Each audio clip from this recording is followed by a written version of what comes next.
बच्चों आज का हमारा टॉपिक है बैलेंस्ड केमिकल इक्वेशंस। तो सबसे पहले बैलेंस्ड केमिकल इक्वेशंस पढ़ने से पहले आपको पढ़ना है स्केलेटल केमिकल इक्वेशन। अब ये स्केलेटल केमिकल इक्वेशन क्या होती है? ये केमिकल इक्वेशन का ही पार्ट होता है। आप ये मान लीजिए, सही है। मान लीजिए कोई कहता है मैग्नीशियम का रिबन को जब हम एयर में बर्न करते हैं तो क्या बनता है? मैग्नीशियम ऑक्साइड बनता है। क्लियर है? ये एक्टिविटी है आपके कोर्स में। हम इसमें क्या करते हैं, मैग्नीशियम का रिबन लेते हैं, उसको क्या करते हैं, एयर में बर्न करते हैं। तो जब हम उसको एयर में बर्न करेंगे तो वाइट पाउडर निकलता है। किस चीज़ का निकलता है? मैग्नीशियम ऑक्साइड का वाइट पाउडर निकलता है। तो ये क्या हो गई? Chemical reaction. सही है। अब जब केमिकल रिएक्शन को मैं रिप्रेजेंट कर इन टर्म्स ऑफ रिएक्टेंट के सिंबल्स या उनके केमिकल फार्मूला में, तो उसे हम क्या बोलते हैं? केमिकल इक्वेशन बोलते हैं। तो जो सबसे पहली केमिकल इक्वेशन मैं लिखता हूँ उसको हम क्या बोलते हैं? स्केलेटल केमिकल इक्वेशन बोलते हैं। क्या बोलते हैं? Skeletal chemical equation. अच्छा, इसमें एक बात हो भी सकती है और नहीं भी हो सकती है। इसकी कोई गारंटी नहीं है। जो आप सबसे पहली केमिकल इक्वेशन लिखोगे, सही, रिएक्शन को पढ़कर, वो बैलेंस हो भी सकती है और नहीं भी हो सकती है। क्लियर है? अच्छा, इसको चेक कर लेते हैं। जैसे आपको यहाँ पे मैग्नीशियम के कितने एटम दे रखे हैं?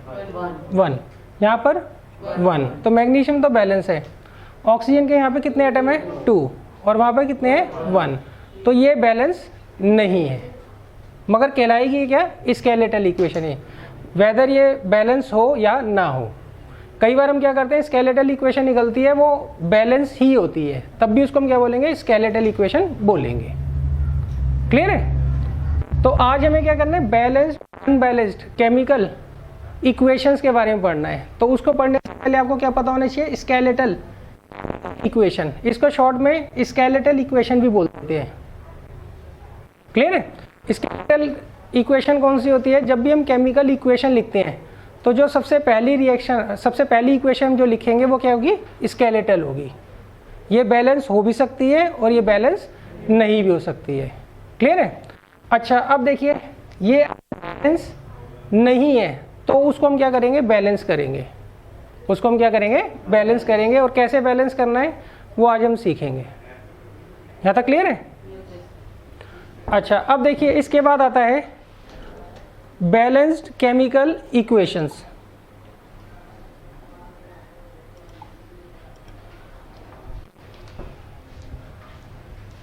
A balanced chemical equation has an equal number of atoms of different elements in the reactants and products.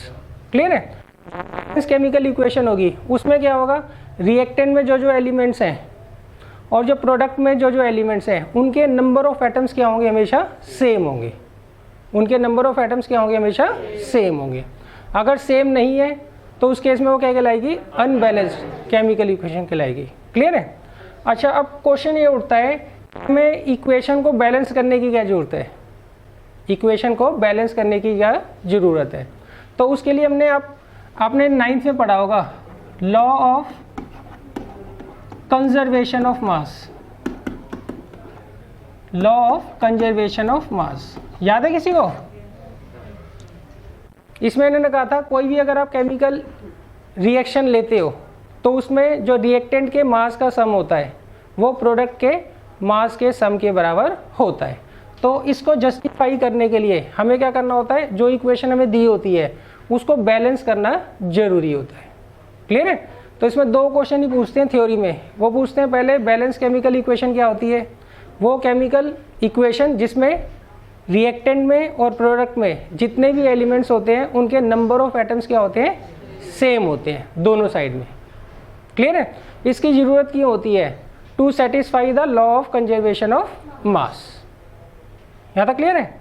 Unbalance chemical equation कौन सी होगी? ये वो केमिकल इक्वेशन होगी जिसमें जो एलिमेंट्स होंगे उनके नंबर ऑफ एटम्स जो है वो डिफरेंट होते हैं रिएक्टेंट और प्रोडक्ट की साइड में। यहाँ तक क्लियर है? अब देखिए इसके बाद आता है हमें इनको बैलेंस करना कैसे है।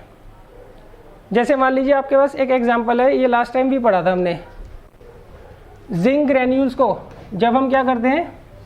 सल्फ्यूरिक एसिड के साथ रिएक्ट कराते हैं तो क्या बनता है, एक तो जिंक सल्फेट बनता है और एक क्या बनती है, हाइड्रोजन गैस क्या होती है, रिलीज होती है। क्लियर है। अच्छा, इसको ना आप ऐसे याद कर लेना, ये जिंक क्या होता है, मेटल, और ये क्या होता है, एसिड। जब भी मेटल और एसिड आपस में रिएक्ट करते हैं तो क्या बनता है, एक तो बनता है मेटेलिक सॉल्ट, ये भी सेकंड चैप्टर में आएगा, तो मैं अभी से आपको समझा रहा हूँ। क्लियर है, ये भी काफ़ी इंपॉर्टेंट रिएक्शन है। और दूसरा, हमेशा हाइड्रोजन गैस क्या होगी, रिलीज होगी, हमेशा क्या होगी, हाइड्रोजन गैस रिलीज होगी। क्लियर है। किसी भी मेटल को जब आप एसिड के साथ रिएक्ट कराते हो तो एक तो मेटेलिक सॉल्ट बनता है और दूसरा हाइड्रोजन गैस क्या होती है, रिलीज होती है। क्लियर है। अच्छा, अब हमने क्या किया, इसको सिंबल कर दिया, इक्वेशन क्या लाएगी, skeletal equation, skeletal chemical equation. Clear है। अब हमें चेक करना है ये बैलेंस है या नहीं, तो उसके लिए आप ये देखिए यहाँ पे कौन कौन से एलिमेंट है, एक तो जिंक है, एक हाइड्रोजन है, एक सल्फर है और एक ऑक्सीजन है। सही है। यहाँ पे देखिए जिंक के कितने एटम है, 1, हाइड्रोजन के 2, सल्फर के 1, ऑक्सीजन के 4। क्लियर है। तो अब नेक्स्ट देखिए, यहाँ पर आ जाइए, जिंक के कितने एटम है यहाँ पर, 1, सल्फर के कितने हैं, 1, ऑक्सीजन के कितने हैं, 4 और हाइड्रोजन के कितने हैं, 2। तो ये ऑलरेडी बैलेंस्ड है। हमने कुछ किया तो जो उन्होंने रिएक्शन हमें बताया उसको हमने क्या किया, सिंपल किसमें, उसके सिंबल या फिर केमिकल फार्मूला में हमने रिप्रेजेंट कर दिया। अब हम इसमें क्या देख रहे हैं कि जो हमें एक स्केलेटल इक्वेशन मिली है, जो हमने बनाई है स्केलेटल इक्वेशन, वो क्या है, ऑलरेडी बैलेंस्ड है। तो इसे हम क्या बोलेंगे, बैलेंस्ड केमिकल इक्वेशन। क्लियर है। तो आपको दोनों एग्जांपल मिल गए, एक ऐसी स्केलेटल इक्वेशन जो अनबैलेंस थी, उसमें हमने क्या किया था, मैग्नीशियम का रिबन लिया था, उसको एयर में क्या किया था, बर्न किया था। जब भी आप किसी चीज़ को एयर में बर्न करते हो तो उसका मतलब होता है हम उसे ऑक्सीजन के साथ कर रहे हैं, ऑक्सीजन के साथ क्या कर रहे हैं। अच्छा, तो इसमें क्या बनता है बच्चों, मैग्नीशियम ऑक्साइड बनता है और ये वाइट कलर का क्या होता है, पाउडर होता है। ये एक्टिविटी है, ये भी करेंगे। सही है। अभी तो इंट्रोडक्शन चल रहा है हमारा, तो अभी इसको हम पढ़ेंगे, इसका डायग्राम भी प्रैक्टिस करना है हमें। क्लियर है। तो ये कौन सी स्केलेटल इक्वेशन है, जो बैलेंस नहीं है, और ये कौन सी है, जो बैलेंस है। क्लियर है। तो एक एक आप एग्जांपल याद कर लेना, और ये मेन एग्जांपल है, ये अभी आप दोबारा पढ़ोगे, ये तो 2-3 बार पढ़ोगे, ये एक बार तो पढ़ोगे ही कम से कम। क्लियर है। तो अब आपको स्केलेटल इक्वेशन, बैलेंस और अनबैलेंस केमिकल इक्वेशन, तीनों में डिफरेंस तो समझ आ गया ना। स्केलेटल जो इक्वेशन होती है वही बैलेंस या बैलेंस्ड होती है, वही क्या होती है, बैलेंस या फिर अनबैलेंस्ड होती है।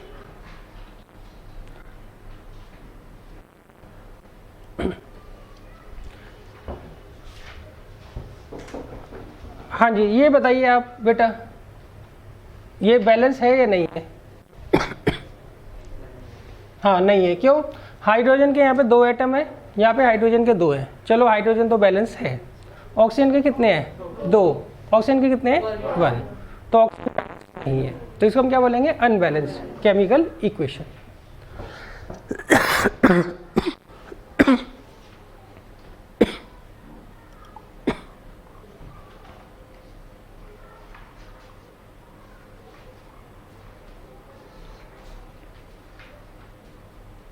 अब देखिए इसको बैलेंस कैसे करना है।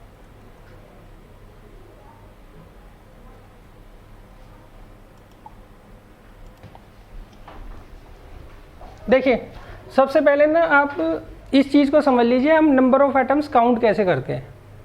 सही, उसी में दिक्कत आती है। बैलेंसिंग तो हर कोई कर लेता है, उसमें कोई दिक्कत नहीं आती। मान लीजिए आपको इस तरीके से इक्वेशन दे रखी है, काफ़ी सिंपल है तो। सही है, साफ दिख रहा है। हाइड्रोजन के यहाँ पे कितने हैं, 2 एटम है। ऑक्सीजन के कितने हैं, 2 एटम। हाइड्रोजन के 2 एटम, ऑक्सीजन का 1 एटम। क्लियर है। अच्छा, अगर मैं यहाँ पे ऐसे लिख दूँ, ट्वाइस ऑफ H2 लिखा हो, तो ये 2 2 जा 4, 2 2 जा 4 हाइड्रोजन के क्या हो गए, एटम हो गए। क्लियर है। अगर मैं ऐसे लिख दूँ ट्वाइस ऑफ H2O, तो पहले देखिए आप एक तरीके से ना मैस मान के चलो, और ये ब्रैकेट है, ये ब्रैकेट मगर हम लगाते नहीं है, सही है, मैस के अकॉर्डिंग समझ लो, ये मैस का ही कॉन्सेप्ट है एक तरह से, मगर मैस के सिंबल हम यूज़ नहीं करते इसमें। क्लियर है? अच्छा यहाँ देखो हाइड्रोजन के कितने एटम है 2, ऑक्सीजन के कितने हैं 1, बाहर क्या दे रखा है 2, तो इसका मतलब ये सारे डबल हो जाएंगे। हाइड्रोजन के कितने हो गए 4, ऑक्सीजन के कितने हो गए 2। क्लियर है? मगर ये गलती से लगा मत आना। क्लियर है? अच्छा ये याद है इस कंपाउंड का नाम क्या था? कैल्शियम हाइड्रोक्साइड, सही है, इसे स्लेग्ड लाइम भी बोलते हैं, इसके बारे में भी हम पढ़ेंगे। अब देखिए इसके अंदर कौन कौन से एलिमेंट हैं, कैल्शियम, ऑक्सीजन और हाइड्रोजन, सही है। अब इनके नंबर ऑफ एटम्स कितने हैं? कैल्शियम तो 1 है, सही है। अच्छा अब देखो यहाँ पे इन्होंने OH में ब्रैकेट लगा रखा है, दे रखा है, तो इसका मतलब और हाइड्रोजन का 1 एटम है अंदर, यहाँ 2 दे रखा है, तो इसका मतलब डबल हो जाएंगे ये। हाँ तो ऑक्सीजन हो गया 2, हाइड्रोजन हो गया 2। यहाँ तक क्लियर है सबको? अच्छा अब अगर मान लीजिए मैं यहाँ पे ऐसे ट्वाइस लगा दूँ,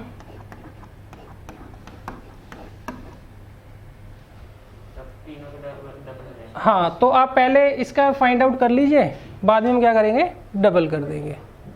क्लियर है? तो इसमें कैल्शियम कितना हो जाएगा 2, ऑक्सीजन कितना हो जाएगा 4, हाइड्रोजन कितना हो जाएगा 4। आपको जो है स्टार्टिंग के जब आप 10-15 रिएक्शंस को बैलेंस करोगे, इक्वेशंस को बैलेंस करोगे, उस से करना है। क्लियर है?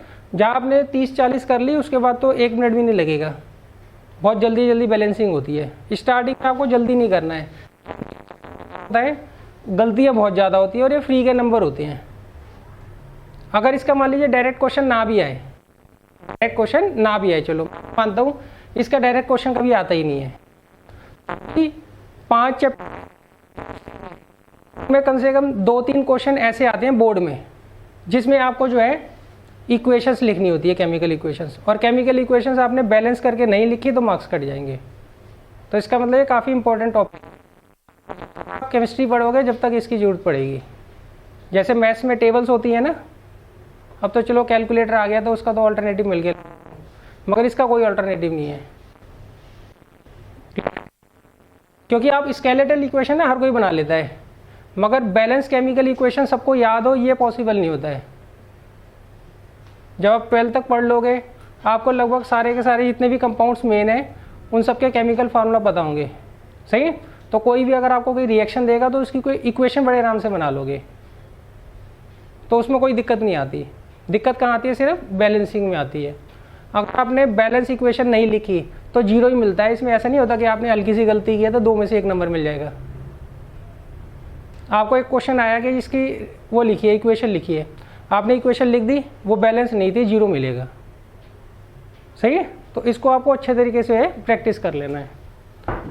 अच्छा अब देखिए आपको नंबर ऑफ एटम्स तो काउंट करने आ गए, अब हम देखते हैं हमें बैलेंसिंग कैसे करनी है। उसके लिए हम क्या करते हैं, सबसे पहले तो एलिमेंट्स लिखते हैं। कौन कौन सा? एक तो हाइड्रोजन और ऑक्सीजन, 2 ही है। अच्छा इधर की साइड देखिए, हाइड्रोजन के कितने एटम है 2, ऑक्सीजन के कितने हैं 2। अब आ जाइए प्रोडक्ट की साइड पे, हाइड्रोजन कितना है 2, ऑक्सीजन कितना है 1। क्लियर है? अब हम क्या करेंगे, बारी बारी जो है दोनों को अटेम्प्ट करेंगे। पहले हाइड्रोजन को अटेम्प्ट करते हैं, ये तो ऑलरेडी बैलेंस है। क्लियर है? अब ऑक्सीजन को करते हैं। ऑक्सीजन यहाँ पे 2 है, यहाँ पर 1 है, तो हम क्या करते हैं, यहाँ पर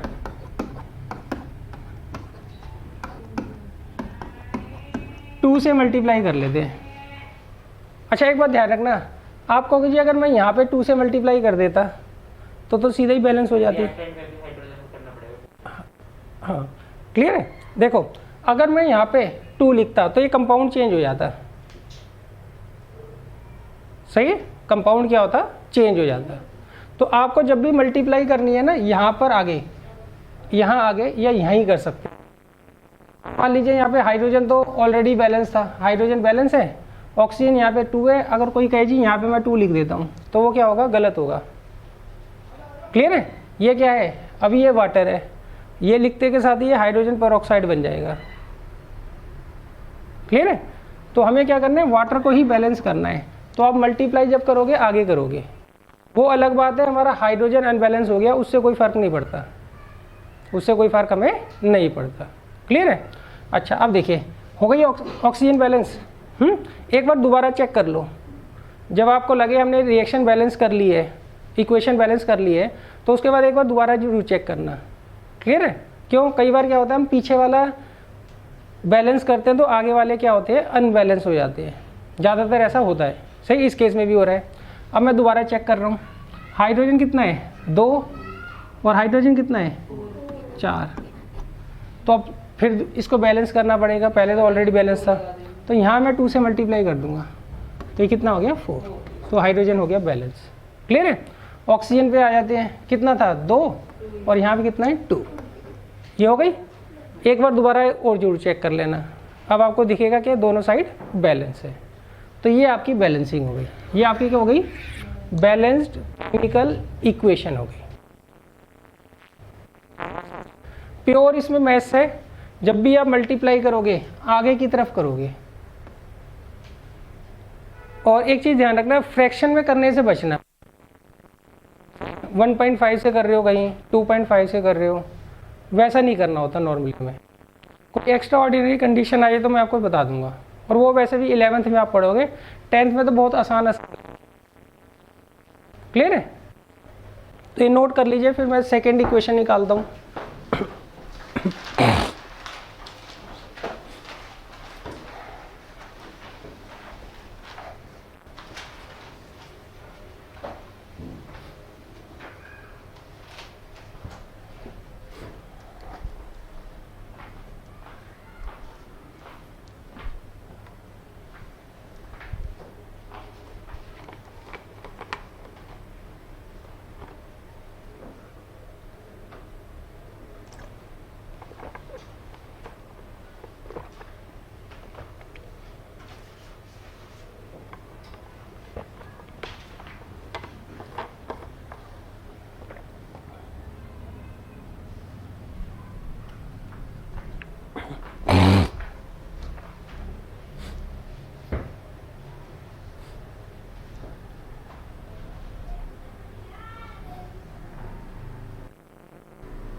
ये नोट्स में आपको पूरा मेथड लिखा हुआ है कि आपको किस तरीके से बैलेंस करना है।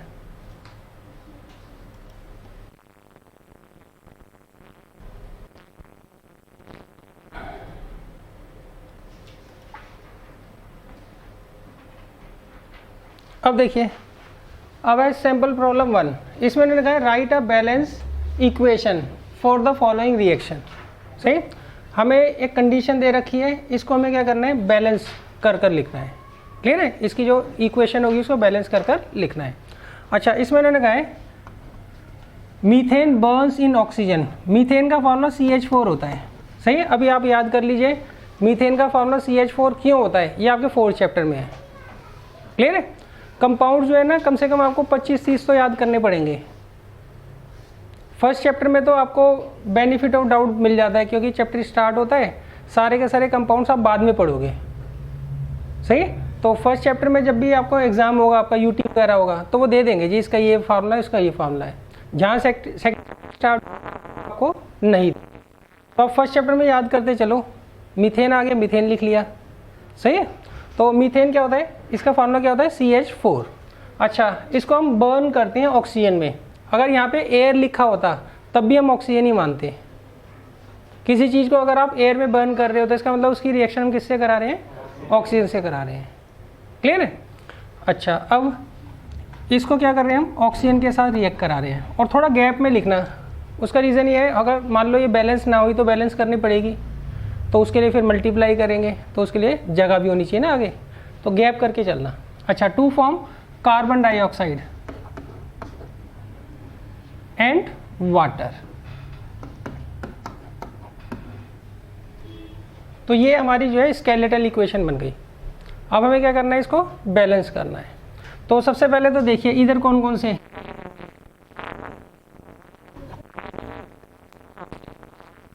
यही होंगे, तो आपको उधर के चेक करने की जरूरत नहीं है। क्लियर है। अब देखिए यहाँ पे वहां पर भी 1 हाइड्रोजन और उधर 2 ऑक्सीजन 2, उधर कितना है, हाँ 3। तो आपने इसको 2+1 करके लिखना, उसका रीजन मैं आपको बता दूंगा। क्लियर है। उसका रीजन देखो ये है कि अगर आप 3 लिखोगे तो बैलेंसिंग जब आप करेंगे तो मल्टीप्लाई करते हैं ना, तो मल्टीप्लाई मैं क्या करूँगा, या तो इस वाले ऑक्सीजन के साथ करूँगा या इस वाले ऑक्सीजन के साथ करूँगा ना, तो इसलिए मैंने दोनों को अलग लिखा है। क्लियर है। हो सकता है इसकी जरूरत ना पड़े, इसकी ज़रूरत ना पड़े, ऐसा भी हो सकता है, जरूरी नहीं है इसकी ज़रूरत पड़े, मगर लिखना आपको ऐसा ही है।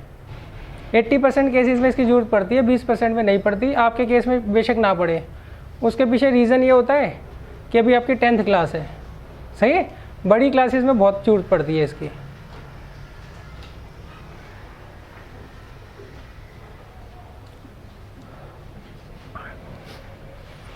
अब देखिए, अब हम क्या करेंगे, इसको बैलेंस करेंगे। बैलेंस करने का क्या तरीका है, यहाँ पे कार्बन कितना है 1, यहाँ पे कार्बन कितना है 1, तो ये तो ऑलरेडी बैलेंस है। अब हम चलते हैं हाइड्रोजन पे। हाइड्रोजन यहाँ पर 4 है और यहाँ पर कितना है 2, तो हम क्या करेंगे, यहाँ पे 2 से मल्टीप्लाई कर लेंगे। अब इधर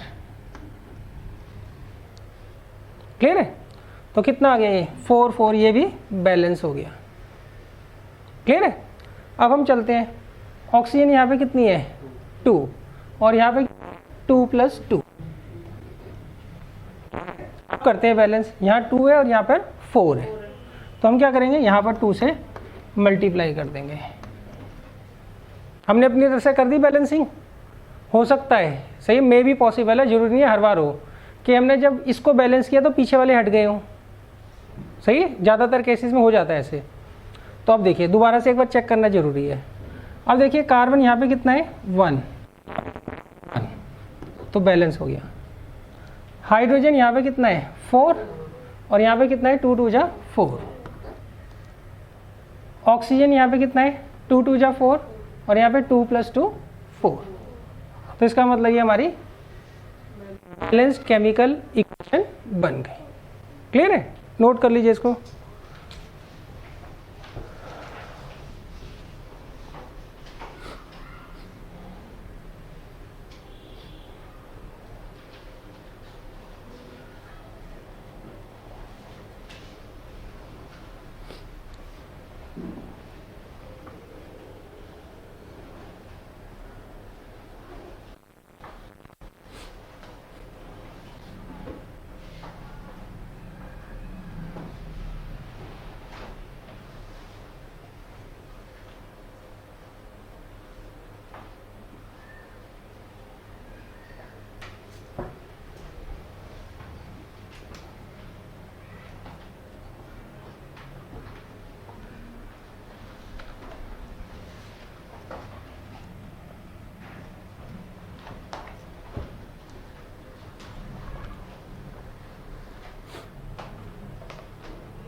अब देखिए नेक्स्ट क्वेश्चन है,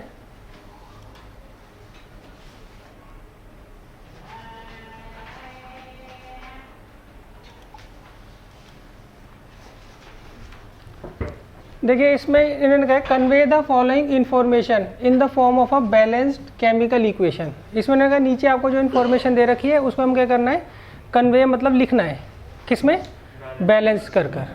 क्लियर है। अच्छा, अब इसमें इन्होंने कहा है on adding an aqueous solution of sodium hydroxide. सही है। सोडियम हाइड्रोक्साइड का क्या फार्मूला होता है, NaOH। ये याद करना पड़ेगा। क्लियर है। जैसे जैसे आ रहे हैं ना इनको याद कर लेना। क्यों, जब तक पांचों चैप्टर केमिस्ट्री के होंगे तो आपको ये याद होनी चाहिए। क्यों, आगे जाकर कहीं ना कहीं ये यूज़ जरूर होंगे। क्लियर है। फर्स्ट चैप्टर में तो आपको कोई कुछ नहीं कहेगा, ज़्यादातर वो क्या करते हैं, ये वाली इक्वेशन बनाकर दे देंगे, ये तो बैलेंस हुई हुई है, इसको अनबैलेंस करके दे देंगे, वो इस फॉर्म में नहीं पूछेंगे। क्लियर है। मगर जैसे आपका सेकंड या थर्ड चैप्टर आएगा, स्टार्ट होगा, तो वो मान के चलते हैं कि आपको इनके फॉर्मूले याद होने चाहिए, क्योंकि वहाँ तक ये बहुत बार यूज़ हो चुके होंगे। तो आप अभी से चालू कर दो याद करना इनको। सही है। अलग से एक बेशक डायरी बना लो, उसमें लिखते रहो। और यही 20-30 बार बार यूज़ होते हैं, कोई ऐसा नहीं है कि नया कोई आ जाएगा। क्लियर है। क्यों, काफ़ी सारे ऐसे कंपाउंड्स हैं जिनकी प्रॉपर्टीज अभी तक हमें मतलब एग्जैक्ट नहीं पता, जिसकी बड़ा उसे हम क्यों पढ़ेंगे। सही है। उसको पढ़ के भी क्या करना है, पहले तो साइंटिस्ट पढ़ लें फिर हम पढ़ लेंगे। क्लियर है। तो अब देखो इसमें उन्होंने कहा है on adding an aqueous solution of sodium hydroxide to an aqueous solution of copper sulphate. अब अगर मान लीजिए इसको हम किस में डालते हैं, कॉपर सल्फेट में डालते हैं। कॉपर सल्फेट का क्या फॉर्मूला होता है, CuSO4। देन कॉपर सल्फेट, आगे कहा इन्होंने copper hydroxide is precipitated and sodium sulphate remain in the solution. तो इससे क्या बनता है बच्चों, एक तो कॉपर हाइड्रोक्साइड बनता है और दूसरा सोडियम सल्फेट बनता है। तो ये हमारी क्या हो गई, स्केलेटल इक्वेशन हो गई। क्लियर है। अच्छा, इसमें इससे तो कुछ दिक्कत नहीं हुई वर्ड से। ये क्या लिखा हुआ है, प्रेसिपिटेटेड मतलब इस चीज का जो है प्रेसिपिटेट बन जाता है। क्लियर है। प्रेसिपिटेट क्या होता है, मान लीजिए आपने दो सॉल्यूशंस को आपस में रिएक्ट कराया, तो पर क्या होता है, उन सॉल्यूशंस में से कोई सॉलिड कंपाउंड क्या होता है बाहर निकल आता है, उसको हम क्या बोलते हैं, प्रेसिपिटेट बोलते हैं। जैसे मान लीजिए आपने दूध को गर्म किया तो उसमें से मलाई निकल आती है ना, ऐसे इसमें भी होता है।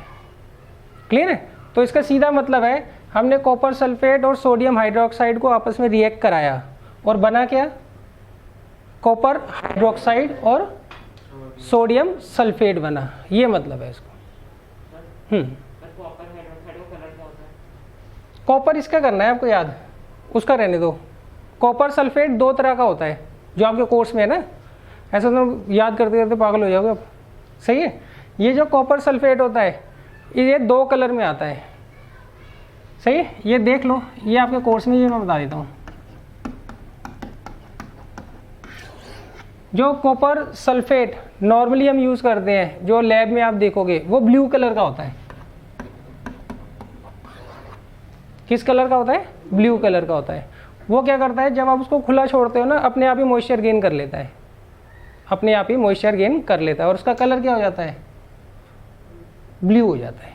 क्लियर है। अच्छा, अब अगर मान लीजिए इसको आप हीट करते हो, इसको हम क्या करते हैं, हीट करते हैं, तो ये क्या करता है, ये जो वाटर होता है इसको छोड़ देता है और इसका कलर क्या हो जाता है, वाइट हो जाता है। ये एक्सपेरिमेंट करोगे आप। क्लियर है। तो अच्छा, इसीलिए ना इसको हम ब्लू विट्रियोल बोलते हैं। ये लिख लो, रोज एक नई चीज आपको मिल जाएगी।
अच्छा, इसको करना बैलेंस करके देखना। अच्छा, ऐसे ही ना आपको वाइट विट्रियोल और ग्रीन विट्रियोल भी पढ़ना है, सही। वाइट तो होता है जिंक सल्फेट, और ग्रीन जो होता है वो फेरस होता है। तो वो जब आएगा तो बता देंगे, सही है। ये अभी नहीं है आपके कोर्स में। इसको करो, बैलेंस करो, मुश्किल है मगर करो। हाँ जी, अगर हम NaOH को पहले लिखें तो उससे भी फर्क नहीं पड़ता? नहीं, इससे कोई फर्क नहीं पड़ता।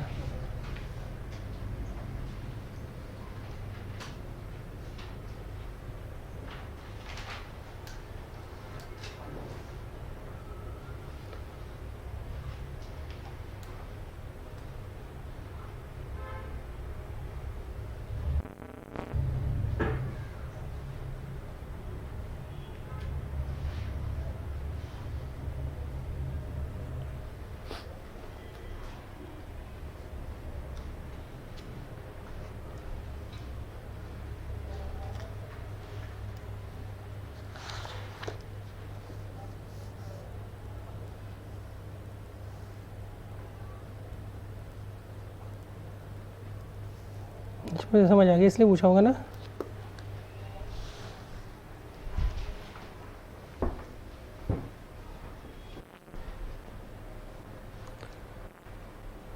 ये बच्चे नोट कर लिया सबने?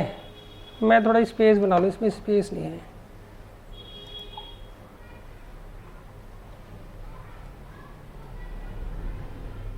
करो, आप ट्राई करो।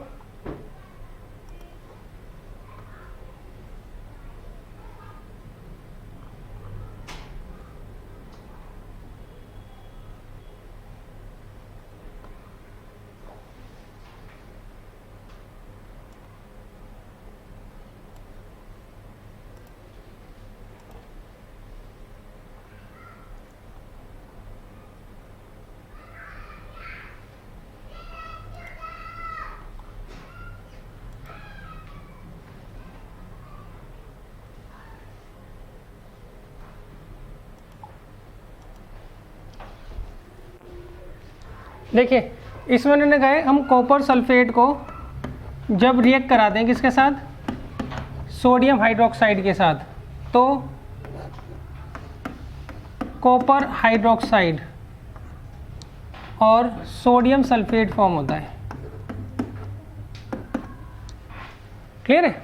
सबसे पहले तो वो देखें एलिमेंट कौन कौन से हैं, copper, sulphur, oxygen, sodium, hydrogen. कोई मिस तो नहीं है ना, सही है। अब देखिए यहाँ पर कॉपर कितना है 1, उधर कॉपर कितना है 1, सल्फर 1 1 5, हाँ 4 + 1, शाबाश 4 + 1, और उधर हाँ 2 + 4। क्लियर है।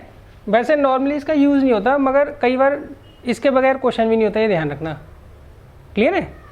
हो सकता है मैं 4-5 कराऊँ उसमें यूज़ ही ना हो, तो आप क्या करो भूल जाओ, और एग्ज़ाम में वो वाला आ जाए जिसमें यूज़ हो रहा हो, वहाँ फंस जाओगे। तो आपको जो है ना यहाँ पे 4 + 1 5 नहीं लिखना है, 4 + 1 करके लिखना है। क्यों, जब आप बैलेंस करने के लिए मल्टीप्लाई करोगे या तो इसमें 4 में करोगे या 1 में करोगे। क्लियर है। तो अगर आप 5 लिख दोगे फिर कंफ्यूज हो जाओगे। क्लियर है। अच्छा, और यहाँ पर अब जैसे मान लीजिए यहाँ पे 2 है, 2 4 को ऐसे ही लिखना है। क्लियर है।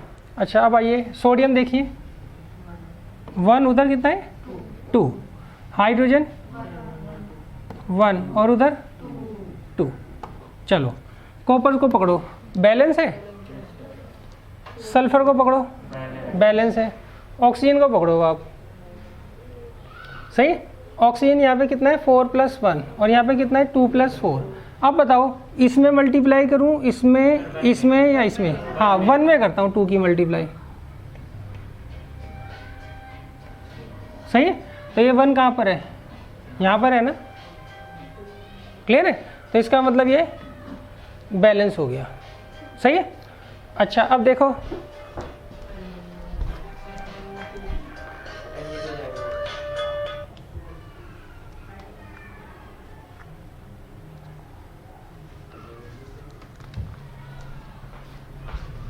अब देखिए सोडियम कितना है 2, और वहाँ पे कितना है 2। क्लियर है। और हाइड्रोजन 2 और वहाँ पर भी 2। सही। अब हमने तो बैलेंसिंग कर ली अपने हिसाब से, एक बार दोबारा जरूर चेक कर लेना, कई बार बिगड़ जाती है। क्लियर है? अच्छा अब आइए कॉपर 1 सल्फर 1 सल्फर 1, यहाँ ऐसे ही टिक कर देते हैं। ऑक्सीजन 4+2, उधर हाँ 2+4, सोडियम 2 और हाइड्रोजन 2 और उधर 2। क्लियर है? तो कर लीजिए इसको नोट।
अब देखिए नेक्स्ट है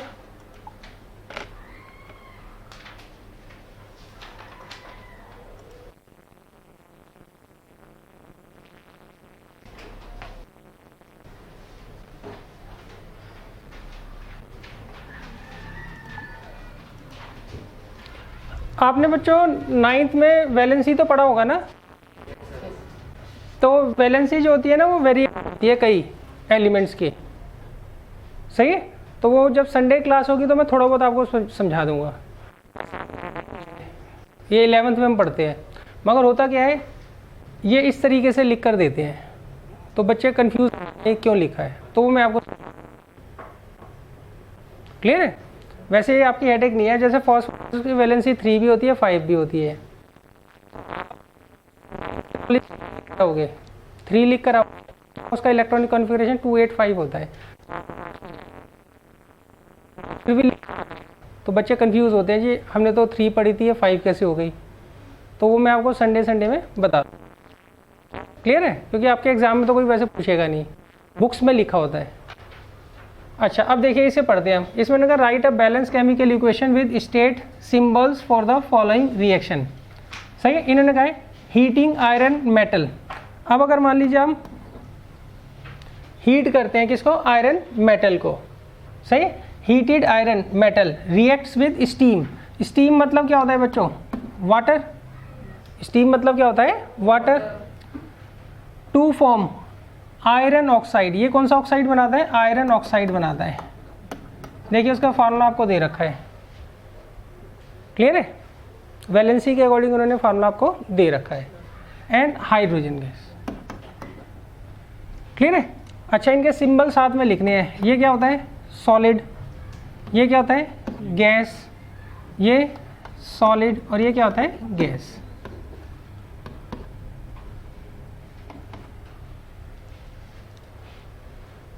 क्लियर है? तो इसको 2 मिनट है, आप करिए फिर मैं कराऊंगा। जिसका हो जाए वो चेक कर लेना आंसर। मल्टीप्लाई करते हैं 2 से, तो 2 के अलावा किसी और से मल्टीप्लाई करते हैं। हाँ 2 से कर लो, 3 से कर लो, 5 से कर लो, 7 से कर लो। फ्रैक्शन जैसे 1.5 कर रहे हो, 1.25 उससे मत करना। पहले तो ये लिख लो कौन कौन से वो है एलिमेंट, कौन कौन से यूज हो रहे हैं। अच्छा एक बात ध्यान रखना, कई बार ना वो बैलेंस कर कर ही दे देते हैं।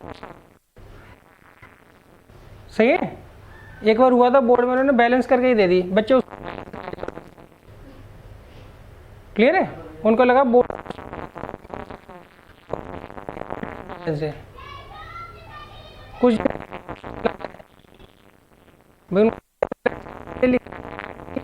लिखना है कि ऑलरेडी बैलेंस नहीं किया जा सकता। वो लिखा है क्वेश्चन। सही है, तो ये आप ध्यान रखना।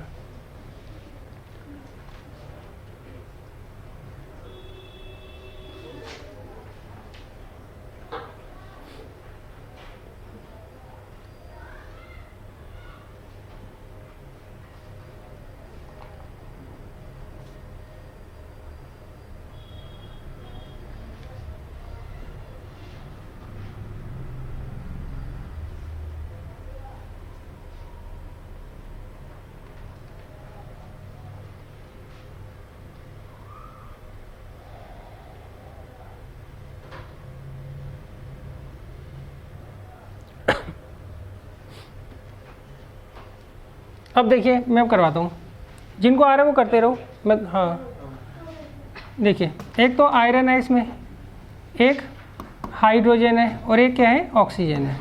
आयरन कितने हैं, वन है यहाँ पे, तो वहाँ पे 3, हाइड्रोजन 2, ऑक्सीजन 1 और वहाँ पर 4।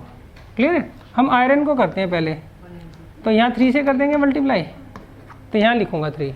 क्लियर है, आयरन तो हो गया बैलेंस। हाइड्रोजन पे आ जाइए, हाइड्रोजन यहाँ पे कितना है 2, वहाँ पे भी 2, ये तो बैलेंस ही है। ऑक्सीजन पे आ जाइए, ऑक्सीजन यहाँ पे कितना है 1 और वहाँ पर कितना है 4, ये रहा ऑक्सीजन। सही है, तो हम क्या करेंगे 4 से मल्टीप्लाई कर देंगे यहाँ पे। क्लियर है। अच्छा, पूरी बैलेंसिंग करने के बाद एक बार दोबारा चेक कर लेते हैं। क्लियर है।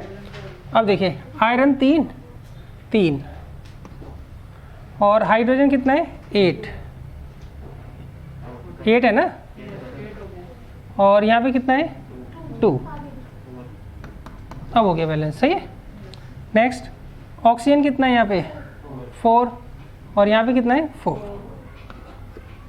क्लियर है। एक बार दोबारा जरूर चेक कर लेना, हो सकता है जरूरत ना पड़े मगर करना जरूर है। जब तक आप कुछ भी मैनिपुलेशन करते हो ना, उसके बाद एक बार जरूर चेक करना होता है दोबारा से। क्लियर है। अब खैर जरूरत नहीं पड़ेगी वैसे तो। 3 8 और ऑक्सीजन 4 और ये भी 4। क्लियर है।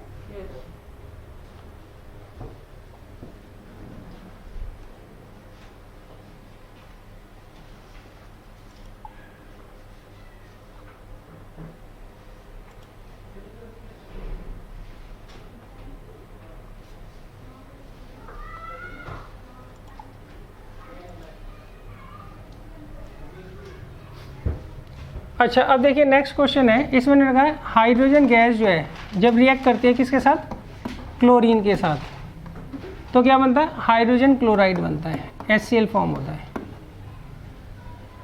क्लियर है। अब इसको बैलेंस करना है। हाँ, अब देखो यहाँ पे एक तो हाइड्रोजन है और एक क्लोरीन है, इसके अलावा तो कुछ है ही नहीं। हाइड्रोजन यहाँ पे कितना है 2 और वहाँ पर कितना है 1। क्लोरीन यहाँ पे कितना है 2, वहाँ पे कितना है 1। क्लियर है। तो हम क्या करेंगे, हाइड्रोजन को बैलेंस करने के लिए यहाँ 2 से मल्टीप्लाई कर दो। अब क्लोरीन यहाँ पे कितना है 2, वहाँ पे कितना है 2। क्लियर है। तो आप एक बार दोबारा चेक कर लेना, ये ऑलरेडी बैलेंस्ड है। क्लियर है।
चलो अब देखिए नेक्स्ट है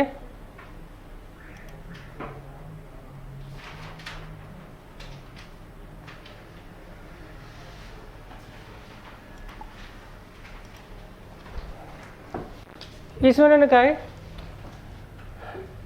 hydrogen gas combined with nitrogen gas. Hydrogen gas जो है वो नाइट्रोजन गैस के साथ क्या होती है, कंबाइन होती है, और क्या बनता है, अमोनिया। अमोनिया का फॉर्मूला ये होता है NH3। सही, क्या होता है फॉर्मूला इसका, NH3। अच्छा, ये दोनों रिएक्ट करके ये फॉर्म करते हैं। अब इसे हमें क्या करना है, बैलेंस करना है। कैसे करेंगे, हाइड्रोजन है और दूसरा क्या है, नाइट्रोजन है।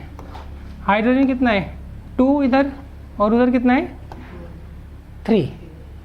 अच्छा, नाइट्रोजन यहाँ कितना है 2, उधर कितना है 1। अब इसको देखिए बैलेंस करना है। क्लियर है। हाइड्रोजन को पकड़ो, हाइड्रोजन यहाँ तो 2 है, यहाँ 3 है, तो आप ये मत करना यहाँ 1.5 से मल्टीप्लाई करो। सही है, 1.5 से मल्टीप्लाई करो, ऐसे मत करना। करना आपको ऐसे ही है, 2 से करो, 3 से करो, 5 से करो। सही। अच्छा, इसमें आप क्या करो, क्रॉस ओवर कर दो। इसकी तो यहाँ मल्टीप्लाई कर दो, इसकी यहाँ कर दो, फिर तो बैलेंस हो जाएगा। तो यहाँ मैं क्या करूँगा, 3 से मल्टीप्लाई, तो ये कितना हो गया 6, और यहाँ किससे कर दूंगा 2 से। आ गया समझ। तो आपको फ्रैक्शन से नहीं करना है, अगर ना समझ आए तो क्रॉस ओवर कर दो। सही है, इसे क्रॉस मल्टीप्लाई नहीं बोलते, ध्यान रखना, क्रॉस ओवर बोलते हैं। क्लियर है। अच्छा, अब नाइट्रोजन पकड़ लो, यहाँ 2 है और यहाँ भी 2 है, तो ये तो ऑलरेडी है ना। अब एक बार दोबारा जरूर चेक कर लेना, क्योंकि हमने हाइड्रोजन में मैनिपुलेशन की है ना, तो एक बार दोबारा जरूर चेक कर लेंगे। हाइड्रोजन कितना है 6, वहाँ कितना है 6, नाइट्रोजन 2, वहाँ पर भी 2, तो ये हमारी आ गई final equation.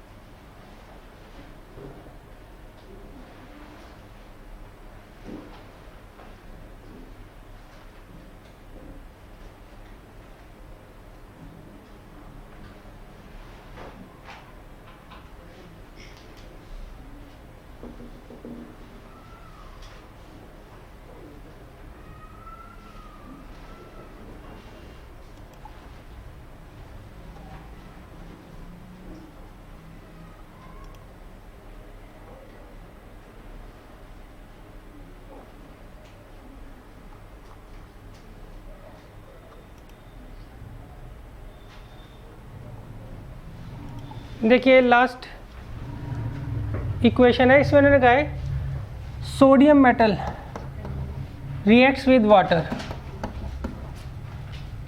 To give sodium hydroxide and hydrogen gas.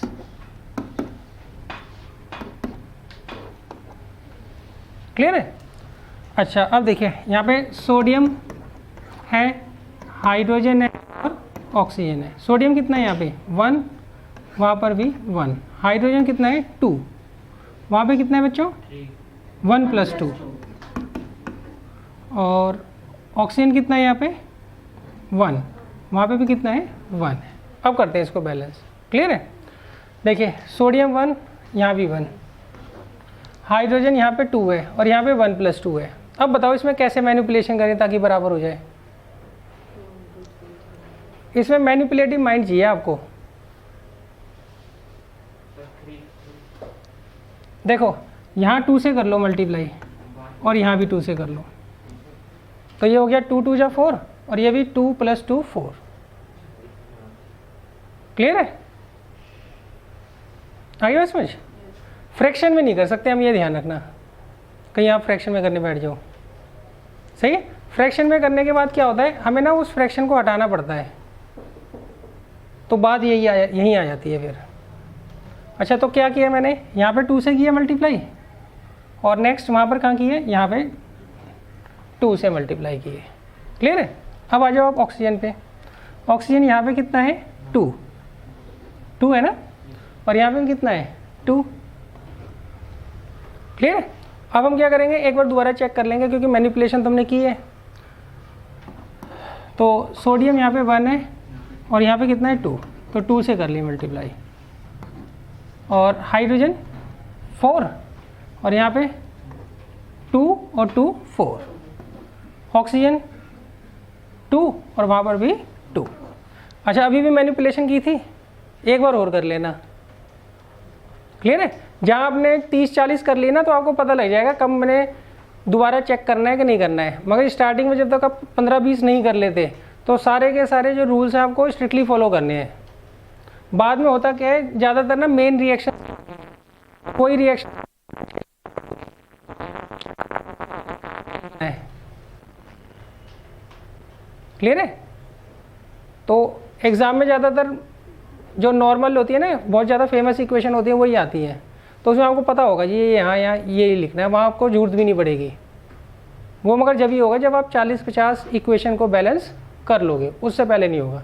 तो 10-15 में आप जब तक 20 नहीं कर लेते अपने हाथों से, ये तो मैं करवा रहा हूँ, घर जाके जब तक आप 20 अपने हाथ से नहीं कर लेते, जब तक सारे के सारे रूल फॉलो करने हैं, ये होता बोरिंग है कि जी हमने कर तो लिया बैलेंस, फिर दोबारा क्यों चेक करें। पिछली बार जब दोबारा चेक की थी तो सही आ रही थी, सही है, तो इस बार छोड़ देता हूँ। और जिस बार आप छोड़ोगे वहीं पे आपके नंबर कट जाते हैं। क्लियर है? क्योंकि साइंस का पेपर आसान आता है 10th का, सही है। उसमें दिक्कत कहाँ आती है, या तो वो एक आधी रिएक्शन ऐसी पूछ लेंगे, होगी वो बुक सही, जिस पे बच्चों की नज़र ना जाए, या एक ऐसा पॉइंट ऐसा निकाल लेंगे एनसीईआरटी में जिस पे नज़र ना जाए। नॉर्मली बच्चों का जो है 2-2.5 घंटे में 3 घंटे का पेपर जो होता है साइंस का हो जाता है। या तो बच्चे ऐसी गलती कराते हैं जो चीज़ बोरिंग होती है, या वो कोई ना कोई पॉइंट एनसीईआरटी से ढूंढ लेते हैं, या कोई रिएक्शन ढूंढ लेते हैं, सही है। या फिर जैसे पूछा था ना, वो बीच में एक प्रेसिपिटेट बना था, उसका कलर पूछ लेंगे आपसे, सही है। वो मैंने इसलिए नहीं बताया था क्योंकि वो जो है